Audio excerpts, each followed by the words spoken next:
10 राज्यों में 37 राज्यसभा सीटों पर ही जो चुनाव हुआ, जिसमें बीजेपी पार्टी है जो 22 राज्यसभा सीटों पर ही जो अपनी कब्जा कर लिए, जबकि विपक्ष के खाते में महज 15 राज्यसभा सीटें ही जो गया है। साल 2026 में 10 राज्यों में 37 राज्यसभा सीटों पर चुनाव हुआ। इसमें बीजेपी को कम से कम 10 सीटों का फायदा हुआ तो विपक्ष को 10 सीटों का नुकसान हुआ।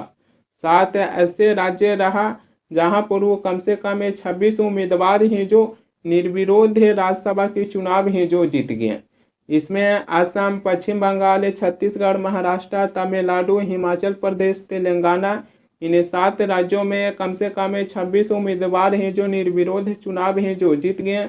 बाकी की बचे हुए 11 सीटों पर 3 राज्यों में है जो वोटिंग की ज़रूरत पड़ा, बिहार, उड़ीसा और हरियाणा। हरियाणा में बीजेपी को 48 विधायक हैं, लेकिन जब हरियाणा में 2 राज्यसभा सीटों पर ही जो वोटिंग की ज़रूरत पड़ा, तब बीजेपी की 1 विधायक की वोट है जो रद्द कर दिया गया।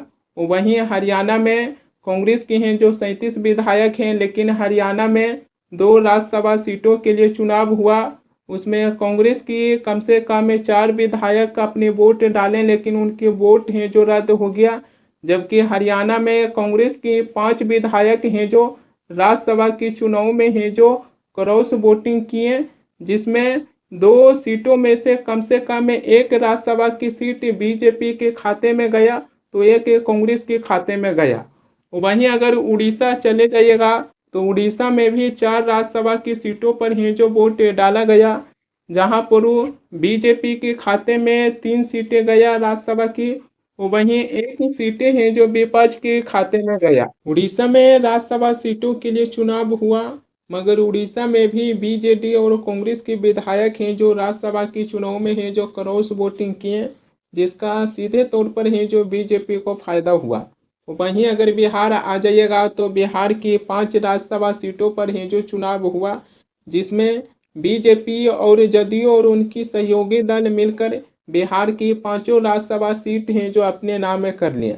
बिहार के मुख्यमंत्री नीतीश कुमार और बीजेपी के राष्ट्रीय अध्यक्ष जो नए नए बने हैं नितिन नवीन, दोनों ही 44 वोटों से हैं जो राज्यसभा के चुनाव जीत गए।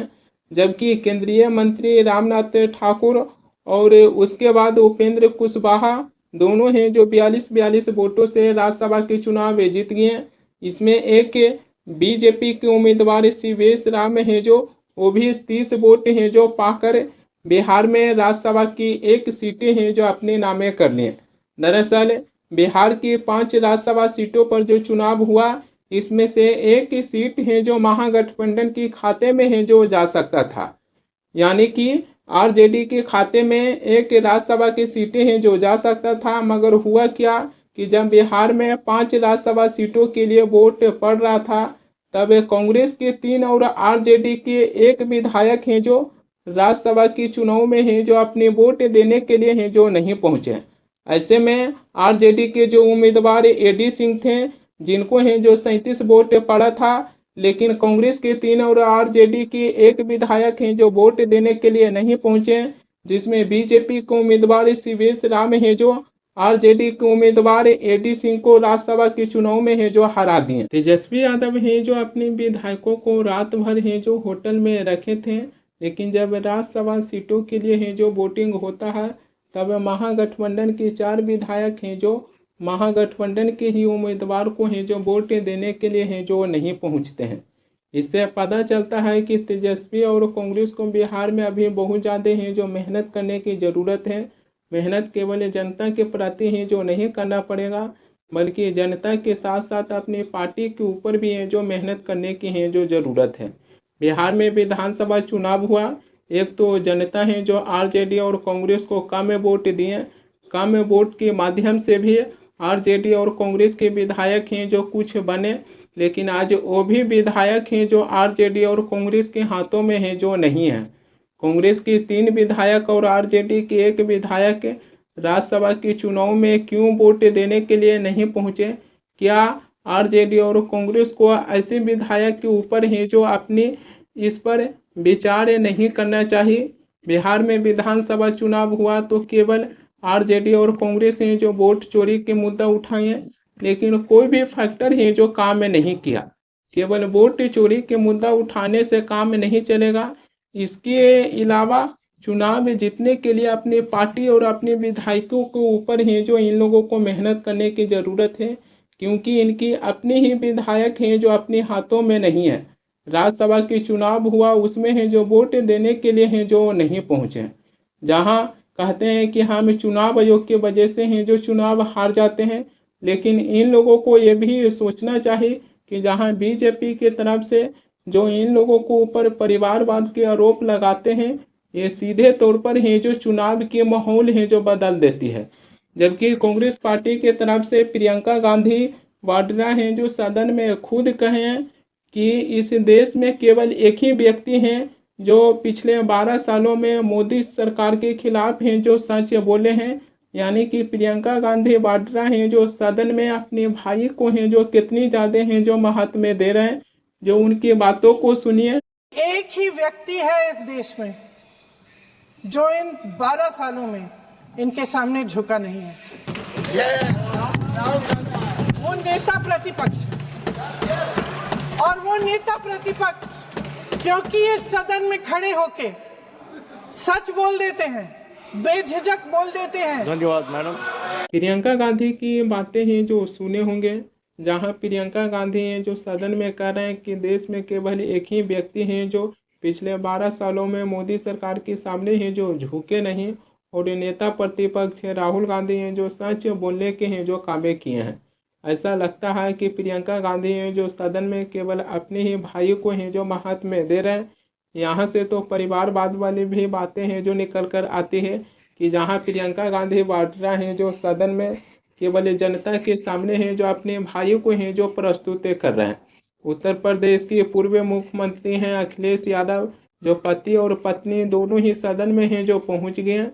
मैं केवल यहाँ पर विपक्ष की हैं जो आलोचना नहीं कर रहा हूँ कि विपक्ष हैं जो राजनीतिक में केवल अपने परिवार को हैं जो आगे बढ़ा रहे हैं, बल्कि बीजेपी में भी कई ऐसे नेता हैं जो अपने परिवार को हैं जो राजनीतिक में आगे हैं जो बढ़ा चुके हैं। लेकिन ये परिवारवाद की राजनीतिक हैं जो देश को एक अच्छी दिशा में है जो लेकर नहीं जा रहे हैं। ये परिवारवाद की राजनीति के वजह से ही कहीं न कहीं देश के विकास में है जो एक सबसे बड़ी बाधा है जो बढ़ रही है। राज्यसभा के चुनाव में बिहार के मुख्यमंत्री नीतीश कुमार हैं जो अपनी जीत हासिल है जो कर लिए हैं। अब मुख्यमंत्री नीतीश कुमार हैं जो अपने पद से इस्तीफा देंगे और बिहार में नए मुख्यमंत्री बनाने की इसकी तैयारी है जो शुरू हो जाएगा। इस समय अखबार में कही जा रही है कि बिहार के मुख्यमंत्री नीतीश कुमार हैं जो बिहार के डिप्टी चीफ मिनिस्टर सम्राट चौधरी के ऊपर हैं जो हाथ धरे हुए हैं, और उनकी भी नाम है जो मुख्यमंत्री के रेस में है जो चल रही है। मीडिया में ये भी कही जा रही है कि बीजेपी पार्टी है जो नीतीश कुमार के बाद चिराग पासवान को हैं जो बिहार के मुख्यमंत्री हैं जो बना सकते हैं, उनकी भी नाम है जो मुख्यमंत्री के रेस में है जो दौड़ रही है। कहीं इन लोगों की बजाय बीजेपी पार्टी है जो किसी नए चेहरा को लाकर भी बिहार की जनता को है जो चौंका सकते हैं। वैसे भी बीजेपी पार्टी को लेकर है जो कुछ कहा नहीं जा सकता है, क्योंकि दिल्ली में रेखा गुप्ता को दिल्ली के मुख्यमंत्री बनाकर है जो सबको चौंका दिए थे। उसी प्रकार से बिहार में भी बीजेपी के पार्टी से एक सबसे कम उम्र की विधायक हैं मैथिली ठाकुर, इनको भी लाकर है जो बीजेपी पार्टी सबको है जो चौंका सकते हैं। हालांकि मैथिली ठाकुर के नाम है जो बिहार की मुख्यमंत्री की रेस में है जो नहीं चल रहे हैं। देखना ये होगा कि नीतीश कुमार हैं जो अपने मुख्यमंत्री के पद से इस्तीफा देते हैं तो बीजेपी पार्टी है जो अगला बिहार की मुख्यमंत्री हैं जो किसे बनाते हैं, ये भी देखना बड़ा दिलचस्प हो जाएगा।